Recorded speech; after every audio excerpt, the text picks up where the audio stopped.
Je le sens, il y en a qui me reprochent mon éternel pessimisme, ma complaisance coupable pour la France qui va mal et s'enfonce au fond du puits, sans l'espoir de trouver la corde suffisamment solide pour lui permettre non de se pendre, mais de remonter.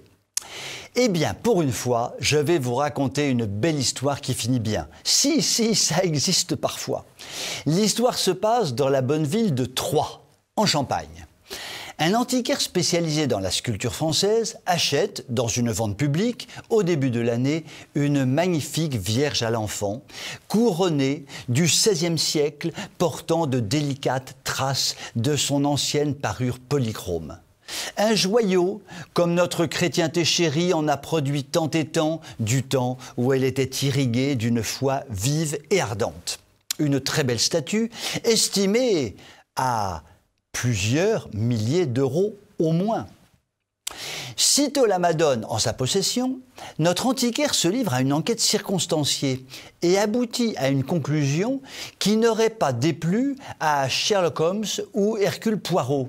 Cette statue a fait l'objet d'un vol au début des années 90. Elle a été honteusement démontée du portail de Lompré-le-Sec, une petite bourgade de Champagne dont le nom pourrait figurer dans un film de Louis de Funès ou un sketch de Raymond DeVos. La statue était bel et bien répertoriée comme volée depuis le début des années 1990. Quel a été son chemin pour arriver jusque dans les mains expertes de l'antiquaire champenois? Dieu seul le sait et les voies du Seigneur sont impénétrables. La statue a été rapportée de façon plutôt officielle à Lompré-le-Sec le 1er septembre dernier.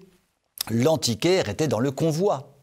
La statue valant 30 000 € quand même, il aurait pu la garder et la revendre à l'étranger, ni vu ni connu. Ça n'aurait pas plu à la Sainte Mère, qui aurait pu faire un accueil glacial à notre antiquaire dans quelques années.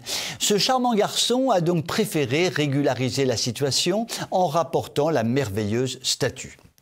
Dans la ville d'origine de la statuette, c'est la fiesta.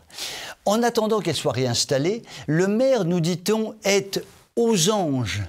Les anges dans nos campagnes. Les habitants veulent en profiter pour donner un coup de neuf à leur petite église communale.